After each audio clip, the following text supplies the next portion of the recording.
তার জন্য তারিখ নির্ধারণ করতে হবে। অন্তর্বর্তীকালীন সরকারের প্রথম এবং প্রাথমিক দায়িত্ব হচ্ছে একটি অবাধ সুষ্ঠু নির্বাচন। কে দল গঠন করবে না গঠন করবে সেটা সেই ব্যক্তি বা সংগঠনের দায়িত্ব, কিন্তু এটা প্রধান উপদেষ্টার দায়িত্ব। প্রধান উপদেষ্টা দীর্ঘ 16 বছরের আন্দোলনের ফলে স্বৈরাচারের পতনের মধ্যে দিয়ে গণতন্ত্রের অঙ্গীকারের যে সরকার, সেই সরকার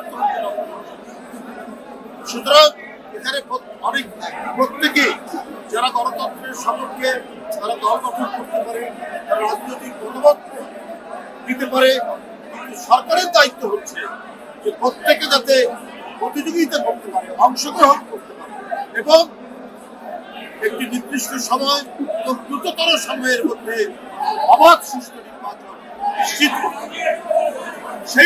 সেই অঙ্গীকার, সেই কমিটমেন্টটা তো আপনার দিতে হবে জনগণ। তার না দিলে পরে জনগণের মধ্যে তো আতঙ্ক তৈরি হবে যে শেখ হাসিনার আবার কোনো নেতৃত্বের জন্ম নাই কিনা, এই নিয়ে তো একটা সংশয় দেখা দেবে। অন্তর্বর্তীকালীন সরকার যে রক্ত ঝরা আন্দোলনের মধ্যে দিয়ে শিশু কিশোরের লাশের বিনিময়ে আমরা গণতন্ত্রের পথে হাঁটছি, এই গণতন্ত্রের নিশ্চয়তা জনগণের কাছে দেওয়া ডক্টর ইউনূস সাহেবের কোন ধরনের পরিমসির কারণে আমাদের সেই যাত্রাপথ যাতে বিকৃত না হয়, সেই যাত্রাপথ যাতে কোনোভাবে তার অন্তরায় তৈরি না, সেইটা করতে হবে। আজকে গণতান্ত্রিক সরকার নাই বলেই আজকে ইনভেস্টমেন্ট হচ্ছে না, আজকে বিনিয়োগ হচ্ছে না, বিনিয়োগ করতে কেউ সাহস পাচ্ছে না। কারণ অন্তর্বর্তীকালীন সরকার তো হচ্ছে একটি অন্তর্বর্তীকালীন সরকার, সাময়িক সরকার। সুতরাং মানুষ একটা অনিশ্চয়তার মধ্যে আছে, মানুষ একটি ধোঁয়াশার মধ্যে আছে, কি হয় না হয়। তাই এই অনিশ্চয়তা কাটানোর জন্য তো আপনার রাজনৈতিক সরকার দরকার। জনগণের ক্ষমতা জনগণকে ফিরিয়ে দিয়ে জনগণের ইচ্ছার প্রতিফলন সেই সরকারে যাতে ঘটে, সেই পরিবেশ দরকার এবং জনগণের কাছে জবাবদিহিমূলক সরকার, সেটা একটি নির্বাচিত সরকারের মধ্যে। তাহলে আমাদের অর্থনীতির যে আজকে অনিশ্চয়তা, অর্থনৈতিক যে সংকট, আজকে বিনিয়োগ হচ্ছে না, আমাদেরকে বেশিরভাগ এখন বৈদেশিক ঋণের উপর নির্ভর করতে হচ্ছে। আমরা অভ্যন্তরীণ সম্পদ থেকেও আমরা বিনিয়োগ করতে ভয় পাচ্ছি। আমাদের প্রতিদিন আমাদের জাতীয় রিজার্ভ, সেই রিজার্ভ আবার কমতে শুরু করেছে।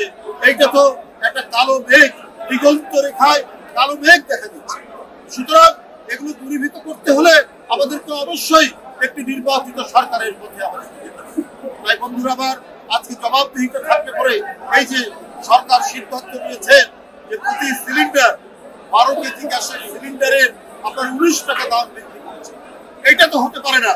এটা যারা সীমিত আয়ের যারা মানুষ, যারা নিম্ন আয়ের মানুষ, যারা গরিব মানুষ, সিএনজি চালক, রিক্সা চালক, ছোট ছোট দোকানদার, তাদের উপরে তো ভয়ঙ্কর চাপ করবে। সুতরাং এই যে আপনার গ্যাসের সিলিন্ডারের গ্যাসের দাম যে বৃদ্ধি, অর্থাৎ যেটি গৃহস্থালিতে ঘরের কাজে যে গ্যাস জ্বালানো হয়, অর্থাৎ আপনার রান্নার জন্য যে গ্যাস জ্বালানো হয়, সেই গ্যাসের দাম যদি বৃদ্ধি হয় 19 টাকা প্রতি সিলিন্ডারে, এটা তো সাংঘাতিক ধরনের অর্থনীতির উপর একটা চাপ পড়বে, গরিব মানুষের উপর চাপ। এটা সম্পূর্ণ অযৌক্তিক, এটা গণবিরোধী। আপনার নির্বাচিত সরকার থাকলে এই ধরনের পরিস্থিতি আপনার হবে না। আমরা গণতান্ত্রিক রাজনৈতিক দল অন্তর্বর্তীকালীন সরকারকে আমরা সমর্থন দেই, এখনো সমর্থন দেই, কিন্তু আপনার মনে রাখতে হবে আপনাদের সিদ্ধান্ত যেন গণবিরোধী না হয়। এটা গরিব মানুষ মরার কোনো সিদ্ধান্ত না হয়, সীমিত আয়ের মানুষ আরো বেশি নিপীড়িত হবে। এমনিতে প্রতিদিন নিত্য প্রয়োজনীয় জিনিসের দাম বৃদ্ধি পাচ্ছে, চালের দাম কমাতে পারেনি, যেখানে মানুষের মোটামুটি পেট ভরবে তার দাম কমাতে পারেননি।